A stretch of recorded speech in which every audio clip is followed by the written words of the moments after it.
ಎಲ್ಲ ಆತ್ಮ ಬಂಧುಗಳಿಗೂ ಶರಣು ಶರಣಾರ್ಥಿ. ಮಧ್ಯಾಹ್ನದ ಶುಭ ವಂದನೆಗಳು. ಮೊದಲನೇದಾಗಿ ಬ್ರಹ್ಮಶ್ರೀ ಪಿತಾಮಹ ಪತ್ರಿಜಿಯವರ ಚರಣಾರವಿಂದಗಳಿಗೆ ನಮಸ್ಕರಿಸುತ್ತಾ, ಗುರುಮಾತಾ ಸ್ವರ್ಣಮಾಲಾ ಅಮ್ಮನವರಿಗೂ ನಮಸ್ಕರಿಸುತ್ತಾ, ನನ್ನ ಎತ್ತ ತಂದೆ ತಾಯಿಗಳ ಚರಣಾರವಿಂದಗಳಿಗೂ ನಮಸ್ಕರಿಸುತ್ತಾ, ಕುಲದೈವ ಹಾಗೂ ಆರಾಧ್ಯ ದೈವಗಳಿಗೂ ನಮಸ್ಕರಿಸುತ್ತಾ, ಪ್ರಕೃತಿ ಮಾತಾ ಹಾಗೂ ಭೂಮಾತಾ ಪ್ರಕೃತಿ ಮಾತಾ ಹಾಗೂ ಭೂಮಾತರವರಿಗೂ ನಮಸ್ಕರಿಸುತ್ತಾ, ಎಲ್ಲ ಹಾಸ್ಟೆಲ್ ಮಾಸ್ಟರ್ಸ್ ಹಾಗೂ ಮಾತೆಯರಿಗೂ ನಮಸ್ಕರಿಸುತ್ತಾ, ಈ ವೇದಿಕೆಯಲ್ಲಿ ಅವಕಾಶ ಕೊಟ್ಟಿರುವಂತಹ ಮಹಾವತಾರ ವೇದಿಕೆಯವರೆಲ್ಲರಿಗೂ ನನ್ನ ಧನ್ಯವಾದಗಳನ್ನು ತಿಳಿಸುತ್ತಾ, ಹಾಗೂ ವೇದಿಕೆಯನ್ನು ಪರಿಚಯಿಸಿದ ನನ್ನ ಗೆಳತಿ ಸುಧಾರವರಿಗೂ ವಂದಿಸುತ್ತಾ, ನಾನು ಇವತ್ತಿನ ಸ್ವಾಧ್ಯಾಯಕ್ಕೆ ಯಾವ ವಿಷಯನ ಆಯ್ಕೆ ಮಾಡಿದ್ದೀನಿ ಅಂತ ಹೇಳ್ತೀನಿ ಮಾಸ್ಟರ್ಸ್. ನಾನು ಬಸವಣ್ಣನವರ ಜೀವನ ಸಾಧನೆಯ ವಿಚಾರಗಳು ಅನ್ನುವಂತಹ ಸ್ವಾಧ್ಯಾಯ ಪುಸ್ತಕವನ್ನ ಸ್ವಾಧ್ಯಾಯ ಮಾಡ್ತಾ ಇದ್ದೀನಿ. ಈ ಪುಸ್ತಕವನ್ನ ಸ್ವಾಧ್ಯಾಯ ಮಾಡೋದಕ್ಕೆ ಕಾರಣಕರ್ತರಾಗಿರುವಂತ ನಮ್ಮ ಮನೆಯವರ ದೊಡ್ಡಪ್ಪನ ಮಗಳಾಗಿರುವಂತ ಅವ್ರ ಕಸಿನ್ ಸಿಸ್ಟರ್ಸ್ಗೂ ನಾನು ಕೃತಜ್ಞತೆಯನ್ನ ಹೇಳ್ತಾ, ಈ ಪುಸ್ತಕವನ್ನ ನನಗೆ ಉಡುಗೊರೆಯಾಗಿ ಒಂದು ವಿಶೇಷ ದಿನದಲ್ಲಿ ನನಗೆ ಅವರು ಉಡುಗೊರೆಯಾಗಿ ಕೊಟ್ಟಿರ್ತಾರೆ. ಆ ವಿಶೇಷ ದಿನಗಳಿಗೆ ಕೃತಜ್ಞತಳಾಗಿ ನಾನು ಈಗ ವಿಷಯಕ್ಕೆ ಬರ್ತಾ ಇದ್ದೀನಿ. ಮಹಾನ್ ದಾರ್ಶನಿಕ ಬಸವಣ್ಣನವರು, ಈಗಾಗಲೇ ಏನು ಅಂತ ಬಸವಣ್ಣವ್ರ ಬಗ್ಗೆ ಎಲ್ರಿಗೂ ಗೊತ್ತಿದೆ, ಎಲ್ಲ ಶರಣರಿಗೆ ಗೊತ್ತಿರುತ್ತೆ. ನಮ್ಮ ಪತ್ರಿ ಸರ್ ಏನ್ ಮಾಡ್ತಾ ಇದ್ದಾರೋ ಅದೇ ಕೆಲಸನೇ ಅವರು 12ನೇ ಶತಮಾನದಲ್ಲಿ ವಚನಗಳ ರೂಪದಲ್ಲಿ ಜಗತ್ತನ್ನ ಬೆಳಗುವಂತ ಕಾರ್ಯನ ಮಾಡಿರ್ತಾರೆ. ಈಗ ನಾವೆಲ್ಲ ಹೆಂಗೆ ಧ್ಯಾನ ಮಾಡ್ತೀವೋ ಆಗ ಎಲ್ಲರನ್ನು ಶರಣರನ್ನಾಗಿ ಮಾಡಬೇಕು, ಎಲ್ಲರೂ ಒಂದಾಗಿರ್ಬೇಕು, ಎಲ್ಲ ವಚನ ಸಾಹಿತ್ಯವನ್ನ ಅರ್ಥ ಮಾಡ್ಕೊಂಡು ಆಚರಣೆಯಲ್ಲಿ ತರಬೇಕು ಅಂತ ಬಸವಣ್ಣವರು 12ನೇ ಶತಮಾನದಲ್ಲಿ ಬೇಕಾದಷ್ಟು ಜಗತ್ ಪ್ರಸಿದ್ಧ ಕಾರ್ಯಗಳನ್ನ ಮಾಡಿರ್ತಾರೆ. ಹಾಗೆ ಏನಂದ್ರೆ, ವಿಶ್ವದ ವಿಭೂತಿ ಪುರುಷರಲ್ಲಿ, ಜಾಗತಿಕ ಧರ್ಮ ಸ್ಥಾಪಕರಲ್ಲಿ, ಭಾರತದ ದಾರ್ಶನಿಕರಲ್ಲಿ ಬಸವಣ್ಣನವರು ಜಗಜ್ಯೋತಿಯಾಗಿ ಬೆಳಗಿರ್ತಾರೆ. ಬಸವಣ್ಣನವರು ಪ್ರಪಂಚದ ಮೊಟ್ಟ ಮೊದಲ ಪ್ರಜಾಪ್ರಭುತ್ವ ಮಾದರಿಯ ಸಮಾಜೋ ಅನುಭಾವಿಕ ಪಾರ್ಲಿಮೆಂಟ್ ಎಂದೆನಿಸಿದ ವಿನೂತನವಾದ ಅನುಭವ ಮಂಟಪ ಎಂಬ ಮಹಾನ್ ಸಂಸ್ಥೆಯನ್ನು ಹುಟ್ಟುಹಾಕಿ ಸಮತೆ, ಸ್ವಾತಂತ್ರ್ಯ, ಬಂಧುತ್ವ, ಮಾನವೀಯತೆ ಎಂಬ 4 ಸ್ತಂಭಗಳ ಮೇಲೆ ಇಷ್ಟಲಿಂಗ ಪರಂಪರೆಯ ಲಿಂಗವಂತ ಧರ್ಮವನ್ನು ಸ್ಥಾಪಿಸಿದ್ದಾರೆ. ಬಸವಗುರು ಪ್ರಣೀತ ಲಿಂಗವಂತ ಧರ್ಮವು ವಿಶ್ವ ಧರ್ಮದ ಎಲ್ಲಾ ಲಕ್ಷಣಗಳನ್ನು ಹೊಂದಿರುವುದರಿಂದ ಇದನ್ನು ವಿಶ್ವ ಬಸವ ಧರ್ಮವೆಂದು ದೇಶ ವಿದೇಶಗಳ ವಿದ್ವಾಂಸರು, ಜ್ಞಾನಿಗಳು, ವಿಮರ್ಶಕರು, ಚಿಂತಕರು ಕರೆಯುತ್ತಿದ್ದಾರೆ. ಅಂದ್ರೆ ವಿಶ್ವ ಕಲ್ಯಾಣಕ್ಕೋಸ್ಕರ ನಾವೆಲ್ಲ ಏನ್ ಮಾಡ್ತಾ ಇದ್ದೀವಿ, ಏನ್ ಮಾಡ್ಬೇಕು ಅನ್ನೋದು ಬಸವಣ್ಣನವರು 12ನೇ ಶತಮಾನದಲ್ಲಿ ಲಿಂಗ ಪೂಜೆ ರೂಪದಲ್ಲಿ ಹೇಳಿದ್ದಾರೆ. ಈಗ ನಾವೇನ್ ಎಲ್ರು ಧ್ಯಾನ ಮಾಡ್ಬೇಕು ಅಂತ ಪತ್ರಿ ಸಾರು ಒನ್ನೆಸ್ನೇ ಆಸೆ ಪಡ್ತಾರೆ. ಅವ್ರ ಉದ್ದೇಶನೂ ಕೂಡ ಅದೇ ಆಗಿದ್ದು. ಅವತ್ತು ಬಸವಣ್ಣವ್ರು ಮಾಡಿರೋಂಥ ಕೆಲಸ ಇವತ್ತೆ ಮತ್ತೆ ಪತ್ರಿ ಸಾರ್ ಮುಖಾಂತರ ನಾವೆಲ್ಲರೂ ಮಾಡ್ತಾ ಇದೀವಿ. ಭಾರತದ ಪ್ರಪ್ರಥಮ ವ್ಯೋಮಕಾಯ ಸಿದ್ಧನೆಂದು ಖ್ಯಾತಿ ಪಡೆದ ಅಲ್ಲಮ ಪ್ರಭು ದೇವರು ಮಹಾಮಹಿಮ ಸಂಗನ ಬಸವಣ್ಣನು ಎನಗೆಯೂ ಗುರು, ನಿನಗೆಯೂ ಗುರು, ಗುರು ಜಗವೆಲ್ಲಕ್ಕೆಯೂ ಗುರು ಕಾಣ ಗುಹೇಶ್ವರ ಎಂದು ಸ್ತುತಿಸಿರುವುದನ್ನು ಕಂಡಾಗ ಗುರು ಬಸವಣ್ಣನವರ ಬಹುಮುಖ ಪ್ರತಿಭೆಯ ವ್ಯಕ್ತಿತ್ವದ ದರ್ಶನವಾಗುತ್ತದೆ. ಸಕಲ ಜೀವಾತ್ಮರಿಗೆ ಲೇಸನ್ನೇ ಬಯಸಿದ ಮಾನವ ಕುಲದ ಕಲ್ಯಾಣಕ್ಕಾಗಿ ಹಗಲಿರುಳು ಶ್ರಮಿಸಿದ ವಿಶ್ವದ ಯುಗ ಪುರುಷ ಬಸವಣ್ಣನವರು.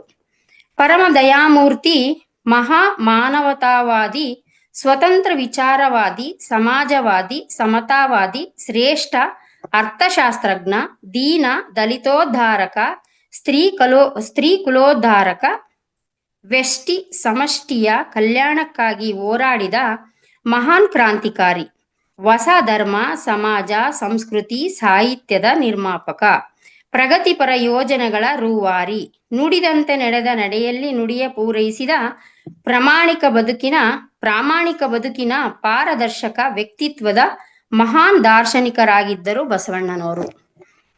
ನಾವೇನ್ ಈಗ ಮತ್ತೆ ಎಲ್ಲರೂ ಧ್ಯಾನ ಮಾಡಿದಾಗ ಧ್ಯಾನದಿಂದ ಜ್ಞಾನ, ಜ್ಞಾನದಿಂದನೇ ಮುಕ್ತಿ ಅಂತ ಏನ್ ತಿಳ್ಕೊಂತ ಇದೀವೋ ಅದೇ ತರ ಬಸವಣ್ಣನವರು ಈ ಜಗತ್ ಕಲ್ಯಾಣ, ವಿಶ್ವ ಕಲ್ಯಾಣಕ್ಕೋಸ್ಕರ ಅವರು ತುಂಬಾ ಶ್ರಮ ವಹಿಸಿ ಬಹಳ ಕೆಲಸಗಳನ್ನು ಮಾಡಿದ್ದಾರೆ ಅಂತ ತಿಳ್ಕೊಂಡಿದೀವಿ ಮಾಸ್ಟರ್ಸ್.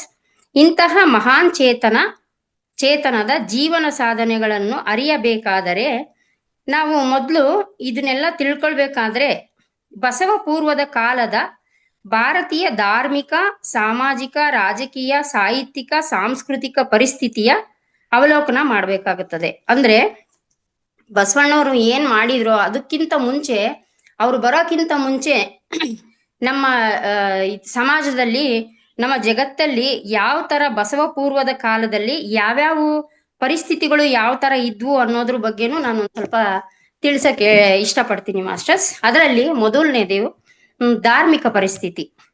ಬಸವಣ್ಣನವರ ಜನನದ ಪೂರ್ವದಲ್ಲಿ ಜಂಬೂ ದ್ವೀಪವೆನಿಸಿದ್ದ ಭಾರತ ದೇಶದ ಧಾರ್ಮಿಕ ಪರಿಸ್ಥಿತಿಯು ಯಾವ ತರ ಹದಗೆಟ್ಟಿತ್ತು ಅಂತ ತಿಳ್ಕೊಳ್ಳೋಣ.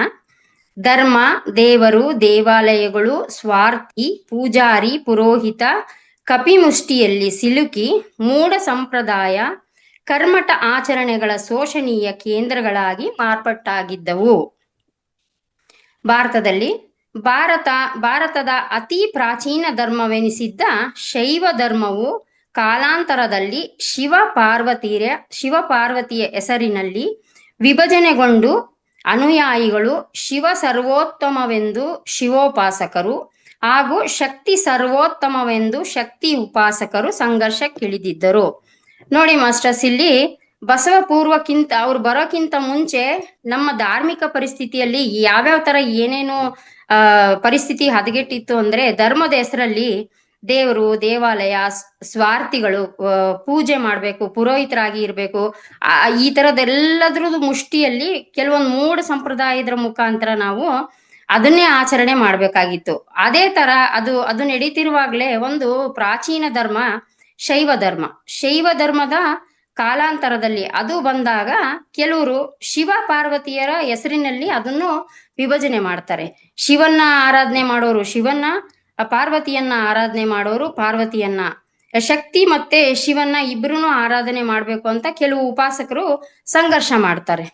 ಶೈವ ಹಾಗೂ ಶಾಕ್ತ ಪಂಥಗಳು ಅದು ಹುಟ್ಟಾಕ್ತಾರೆ. ಅದನ್ನ ಇವೆರಡನ್ನು ಪೂಜೆ ಮಾಡ್ಬೇಕು ಅಂತ ಅದರಲ್ಲೂ ಭಾಗ ಮಾಡ್ಕೊಂಡ್ಬಿಟ್ಟು ಅದನ್ನು ಶಕ್ತಿ ಪಂಥ ಹಾಗೂ ಶೈವ ಪಂಥ ಅಂತೇಳಿ ಹುಟ್ಟಿಸ್ತಾರೆ.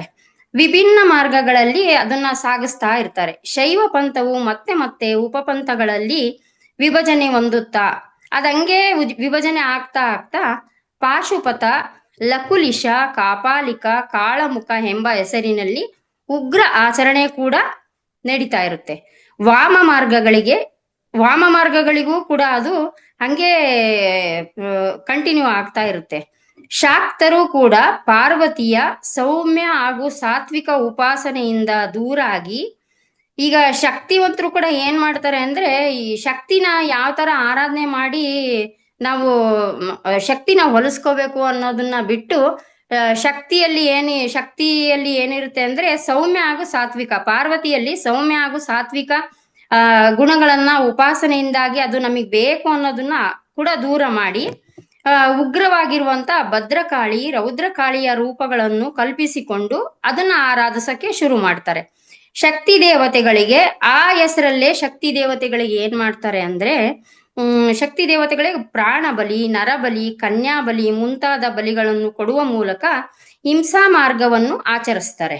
ಅಮಾನುಷವಾಗಿ ಮಾಟ, ಮಂತ್ರ, ತಂತ್ರ ಇವೆಲ್ಲ ಜಾಲಕ್ಕೆ ಎಲ್ಲರನ್ನು ಸಿಗಿಸ್ತಾ ಇರ್ತಾರೆ. ಕ್ಷುದ್ರ ಸಿದ್ಧಿಗಳಿಗಾಗಿ ಸಾಧನೆ ಮಾಡ್ಬೇಕು ಅಂತೇಳಿ ಸ್ಮಶಾನಗಳಲ್ಲಿ ಬಿಭತ್ಸ ಭಯಾನಿಕ ಆಚರಣೆಗಳನ್ನು ಶುರು ಮಾಡ್ಕೊಂತಾರೆ. ಶಕ್ತಿವಂತರು ತಮ್ಮ ತಾಂತ್ರಿಕ ವಾಮ ಮಾರ್ಗದಲ್ಲಿ ಮದ್ಯ, ಮಾಂಸ, ಮೈಥುನ, ಮತ್ಸ್ಯ, ಮುದ್ರ ಎಂಬ ಪಂಚ ಮಕಾರಗಳ ಭೋಗದಲ್ಲಿ ಉನ್ಮಾದ ಸ್ಥಿತಿಯಲ್ಲಿ ವರ್ತಿಸ್ತಾ ಇರ್ತಾರೆ. ಅಂದ್ರೆ ಮಾಂಸ ತಿನ್ನೋದು, ಮದ್ಯವನ್ನ ಕುಡಿಯೋದು, ಮೈಥುನ ಮಾಡೋದು, ಮತ್ಸ್ಯ, ಮುದ್ರ ಇವೆಲ್ಲವೂ ಏನಂದ್ರೆ ರೌದ್ರವಾಗಿ ಭೋಗವನ್ನ ಆಚರಣೆ ಮಾಡೋದು. ಯಾವಾಗ್ಲೂ ನಾವು ಭೋಗನೇ ಇಷ್ಟಪಡ್ತಾ ಇರ್ಬೇಕು ಅನ್ನೋಂಥದ್ದನ್ನ ಕೆಟ್ಟ ಒಂದು ಪರಿಸ್ಥಿತಿನ ಅವರು ಆಚರಣೆಯಲ್ಲಿ ತಂದು ಮಾಡ್ತಾ ಇರ್ತಾರೆ. ಅದಾದ್ಮೇಲೆ ವೈದಿಕ ಧರ್ಮ ಪರಂಪರೆಯು ವೇದ ಉಪನಿಷತ್ತುಗಳ ಜ್ಞಾನ ಮಾರ್ಗವನ್ನು ಕಡೆಗಣಿಸಿ ಕರ್ಮಠ ಕರ್ಮಕಾಂಡದ ಬೆನ್ನು ಹತ್ತಿ ಯಜ್ಞ, ಯಾಗ, ಹೋಮ, ಹವನಗಳ ಹೆಸರಿನಲ್ಲಿ ಮತ್ತೆ ಪ್ರಾಣಿ ಬಲಿ ಮುಂತಾದ ಹಿಂಸಾ ಮೂಲದ ಕರ್ಮಾಚರಣೆಗೆ ಆದ್ಯತೆ ನೀಡುತ್ತಾ ಬರ್ತಾ ಇರ್ತಾರೆ. ಅದಾದ್ಮೇಲೆ ದ್ರಾವಿಡ ಆರ್ಯರ ಸಂಘರ್ಷ ಶುರುವಾಗತ್ತೆ. ಅವ್ರ ಕಾಲಘಟ್ಟದಲ್ಲಿ ಸಮ್ಮಿಳಿತವಾಗಿ ಬಹುದೇವೋಪಾಸನೆ ಬರುತ್ತೆ. ಅಂದ್ರೆ ನಾನಾ ರೀತಿಯ ದೇವರುಗಳನ್ನ ಮತ್ತೆ ಆರಾಧನೆ ಉಪಾಸನೆ ಮಾಡ್ಬೇಕು ಅನ್ನೋದು ಮತ್ತೆ ಅವರು ದ್ರಾವಿಡ ಆರ್ಯರು ಶುರು ಮಾಡ್ತಾರೆ. ಕ್ಷುದ್ರ ದೇವತೆಗಳ ಪೂಜೆ ಪುನಸ್ಕಾರಗಳು ಯಜ್ಞ ಬಲಿಗಳು ನಿರಂತರವಾಗಿ ಮುಂದೆ ಯಾವುದೇ ಒಂದು ಧರ್ಮ ಬಂದ್ರೂ ಕೂಡ ಆ ಧರ್ಮದ ಹೆಸರಲ್ಲಿ ಅನಾಚಾರನೆ ನಡೀತಾ ಇರುತ್ತೆ. ಅನಾಚಾರ ಅಂದ್ರೆ ಇದೆ ಪ್ರಾಣಿ ಬಲಿಗಳನ್ನ ಕೊಡೋದು, ಕ್ಷುದ್ರ ದೇವತೆಗಳನ್ನ ಆವಾಹನೆ ಮಾಡೋದು. ಆ ಕ್ಷುದ್ರ ದೇವತೆಗಳು ಎಲ್ಲಿರ್ತಾರೆ, ಅವ್ರಿಗೆ ಏನ್ ಬೇಕು ಅನ್ನೋದನ್ನ ತಿಳ್ಕೊಂಡು ಇವರೆಲ್ಲ ಮಾಡ್ತಾ ಇರ್ತಾರೆ.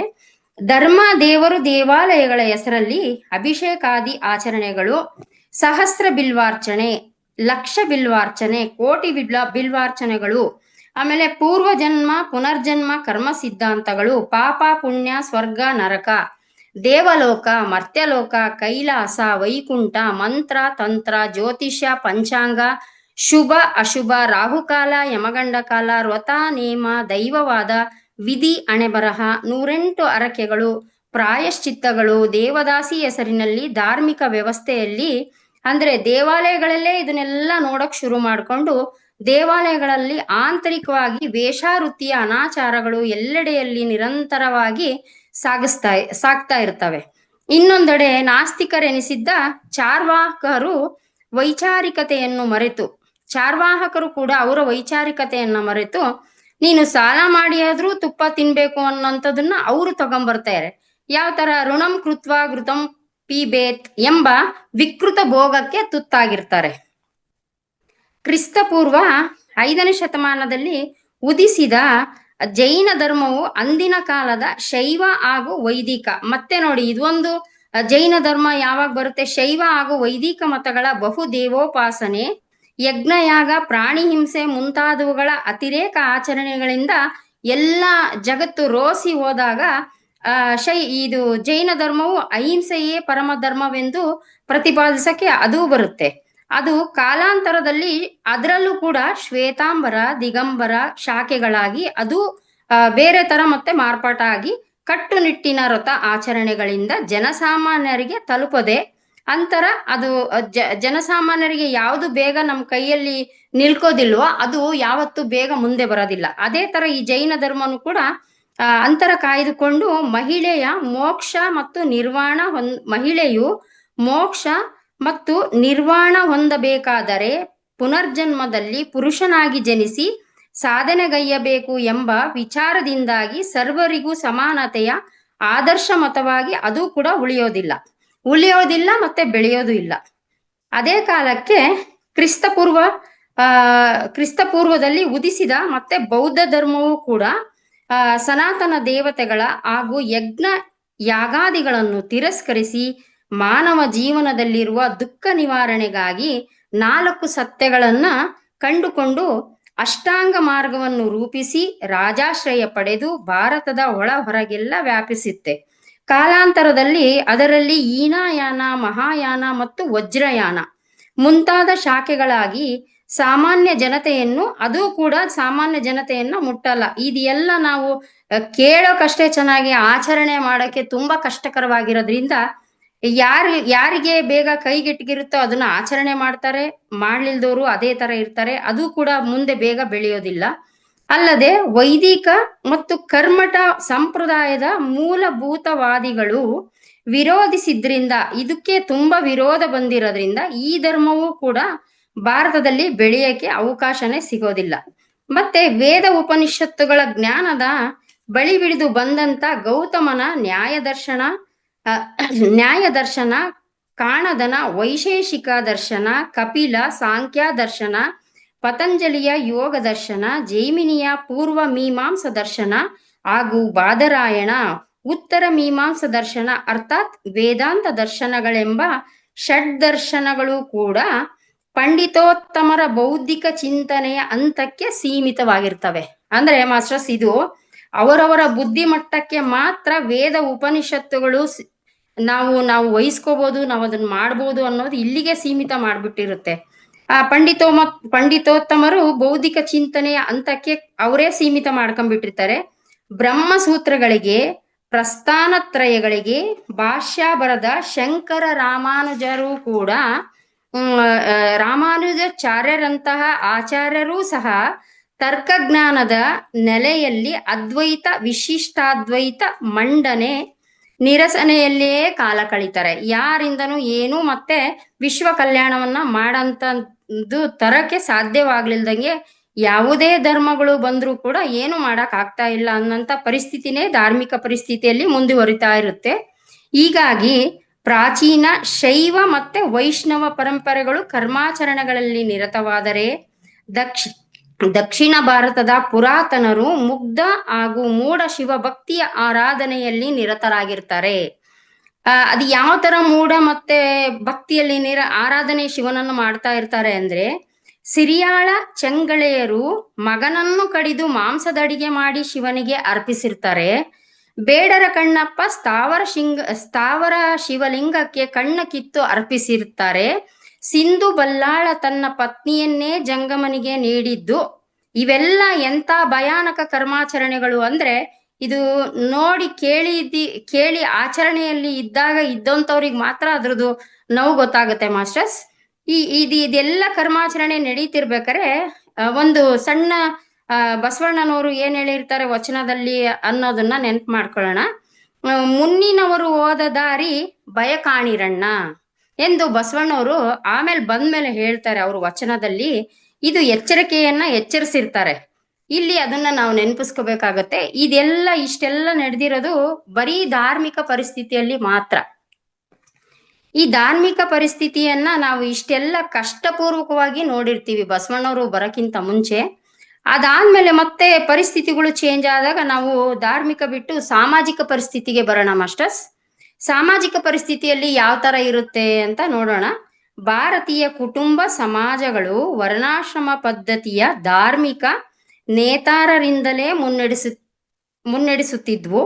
ದ್ರಾವಿಡರ ಕಾಲದ ಶೈವ ಧರ್ಮದಲ್ಲಿ ಆಗ ಮೋಕ್ತ ವರ್ಣ ಜಾತಿ ವ್ಯವಸ್ಥೆಯು, ಆರ್ಯರ ಕಾಲದ ವೈದಿಕ ಧರ್ಮದಲ್ಲಿ ವೇದೋಕ್ತ ವರ್ಣ ಜಾತಿ ಪದ್ಧತಿಗಳ ವ್ಯವಸ್ಥೆಯು, ಆ ನಂತರ ವೇದಾಗಮಗಳು ಶ್ರುತಿ ಸ್ಮೃತಿಗಳು ಸಮ್ಮಿಳಿತಗೊಂಡು ನಂತರದಲ್ಲಿ ವರ್ಣಭೇದ ಅಂತ ಶುರುವಾಗತ್ತೆ. ಬ್ರಾಹ್ಮಣ, ಕ್ಷತ್ರಿಯ, ವೈಶ್ಯ, ಶೂದ್ರ ವರ್ಗಭೇದ, ಬಡವ ಬಲ್ಲಿದ, ಆಶ್ರಮ ಭೇದ, ಬ್ರಹ್ಮಚರ್ಯ, ಗೃಹಸ್ಥ, ವಾನಪ್ರಸ್ಥ, ಸನ್ಯಾಸ, ಲಿಂಗಭೇದ, ಸ್ತ್ರೀ ಪುರುಷ, ಜಾತಿ ಭೇದ, 108 ಕುಲ ಜಾತಿಗಳಲ್ಲಿ ಅಸಂಖ್ಯ ಅಂದಾಜು 6,000 ಮೇಲ್ಪಟ್ಟು 108 ಜಾತಿಗಳು ಹುಟ್ಟಿರ್ತವೆ. ಈ ದೇಶದ ಸಮಾಜ ವ್ಯವಸ್ಥೆಯೂ ಕೂಡ ಅದೇ ತರ ರೂಪ ತಾಳಿರುತ್ತೆ.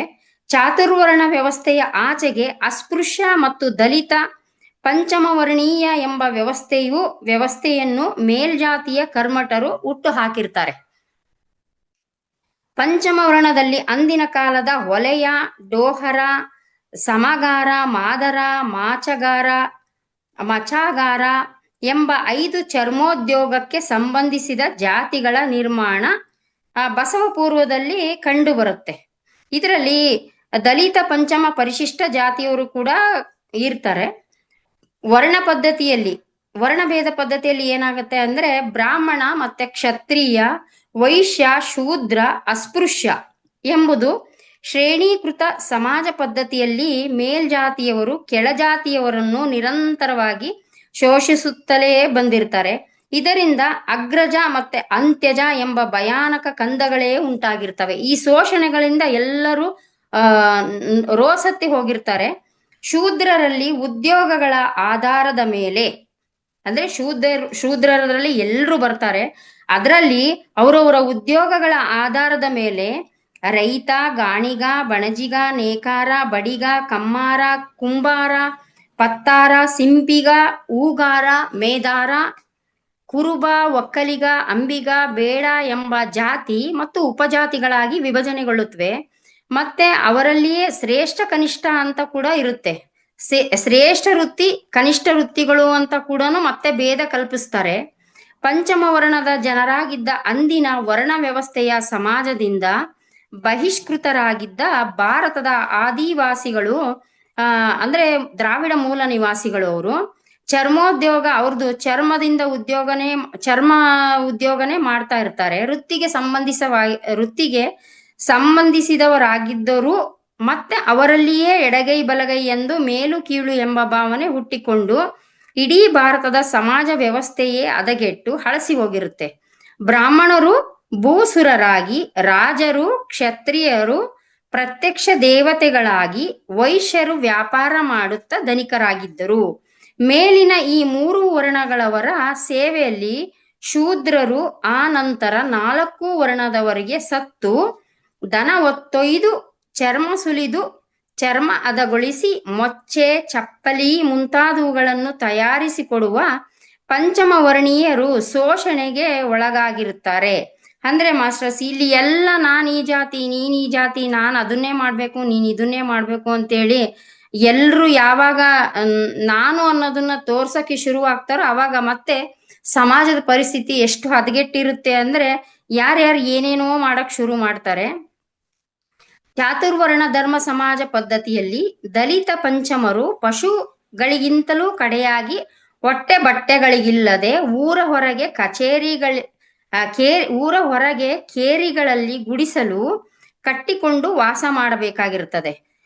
ಇವರು ಅಕಸ್ಮಾತ್ ಉಚ್ಚವರ್ಣೀಯ ಅಗ್ರಹಾರದ ಗೋಶಾಲೆಗಳಲ್ಲಿ, ಮೇಲ್ಜಾತಿಯವರ ಮನೆಯ ಕೊಟ್ಟಿಗೆಗಳಲ್ಲಿ ದನ ಕರುಗಳು ಸತ್ತಿದ್ದರೆ ಅವುಗಳನ್ನು ಹೊತ್ತೊಯ್ಯಲು ಕೂಡ ಶೂದ್ರ ಜನಾಂಗದ ಕೆಲಸದಾಳು ಅಥವಾ ಸೇವಕರು ಊರ ಹೊರಗೆ ಬಂದು ನಿಂತು ಕೂಗು ಹಾಕಿ ಕರೆದಾಗ ಮಾತ್ರ ಓಣಿಯೊಳಗೆ ಬರಬೇಕಿತ್ತು. ಅಂದ್ರೆ ಊರಿಂದ ಹೊರಗಿಡ್ಬೇಕಾಗಿರೋಂತ ಜಾತಿಗೆ ಸೇರಿದವರು ಊರ್ ಒಳಗ್ ಬರ್ಬೇಕು ಅಂದ್ರು ಕೂಡ ಊರ್ ಒಳಗಿರೋಂಥವ್ರು ಏನ್ ಮಾಡ್ತಾರೆ ಅಂತ ಹೇಳಿದ್ರೆ, ಅವ್ರನ್ನ ನಾವು ಕರೆದ್ರೆ ಮಾತ್ರ ಬರ್ಬೇಕು ಅನ್ನೋಂತ ನಿಯಮನ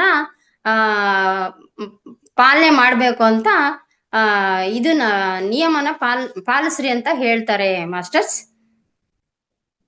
ಇದಿಷ್ಟು ಕೂಡ ಇದು ಸಾಮಾಜಿಕ ಪರಿಸ್ಥಿತಿ ಆಗಿರುತ್ತೆ. ಮೇಡಮ್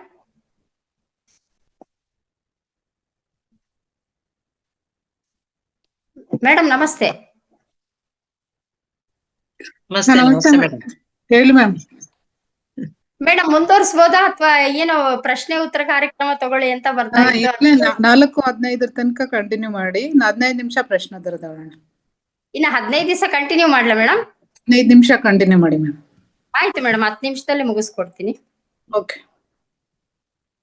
ಅವರು ಓಣಿಯೊಳಗೆ ಇನ್ನೊಬ್ರದ್ದು ಇದನ್ನ ತಗೊಂಡು ಅವರು ಬನ್ರಿ ಅಂದ್ರೆ ಮಾತ್ರ ಬರ್ಬೇಕಾಗಿರುತ್ತೆ. ಆ ಸಮಯದಲ್ಲಿ 3 ನಿಯಮಗಳನ್ನು ಪಾಲಿಸ್ಬೇಕಾಗಿರುತ್ತೆ. ಮಧ್ಯಾಹ್ನ ಬರ್ಬೇಕು, ಅದು ನಡು ಬಿಸಿಲಿನಲ್ಲಿ ಅಥವಾ ನಡು ರಾತ್ರಿಯಲ್ಲಿ. ನೋಡಿ ಮಾಸ್ಟರ್ಸ್, ಎಷ್ಟು ಕಷ್ಟ ಇತ್ತು ಅಂದ್ರೆ ಸಾಮಾಜಿಕ ಪರಿಸ್ಥಿತಿ. ಯಾವ ಜಾತಿಯವರು ಕೂಡ ಯಾವ ಜಾತಿನ ಆರಿಸ್ಕೊಂಡು ಯಾವ ಉದ್ಯೋಗ ಆರಿಸ್ಕೊಂಡ್ರು ಕೂಡ ಯಾರು ನೆಮ್ಮದಿಯಿಂದ ಇರಕ್ ಆಗ್ತಾ ಇರ್ಲಿಲ್ಲ. ಆ ತರ ಪರಿಸ್ಥಿತಿನ ಆ ಸಮಾಜನೇ ಸೃಷ್ಟಿ ಮಾಡ್ಕೊಂಡಿತ್ತು. ನಡು ರಾತ್ರಿಯಲ್ಲಿ ಮಾತ್ರ ಊರೊಳಗೆ ಬರಬೇಕು, ಸೊಂಟಕ್ಕೆ ಪೊರಕೆ ಕಟ್ಟಿಕೊಳ್ಬೇಕು, ಕೊರಳಲ್ಲಿ ಮಣ್ಣಿನ ಗಡಿಗೆ ನೇತು ಹಾಕಿಕೊಂಡಿರಬೇಕು. ಅದೆಲ್ಲದ್ರ ಜೊತೆಗೆ ಸಂಬೋಳಿ ಅಂತ ಕೂಗ್ತಾ ಬರ್ಬೇಕಿತ್ತು. ಅಂದ್ರೆ ಸಂಬೋಳಿ ಬರ್ತಾ ಇದ್ದಾನೆ, ಈ ಕೂಗು ಕೇಳಿದ ತಕ್ಷಣ ಆ ಮೇಲ್ಜಾತಿಯವರೆಲ್ಲ ತಮ್ಮ ಮನೆಯ ಬಾಗಿಲು ಮತ್ತು ಕಿಟಕಿಗಳನ್ನ ಮುಚ್ಕೊಳ್ತಾ ಇರ್ತಾರೆ, ಅವ್ರ ನೆಳ್ಳು ಬೀಳ್ಬಾರ್ದು ಅಂತ.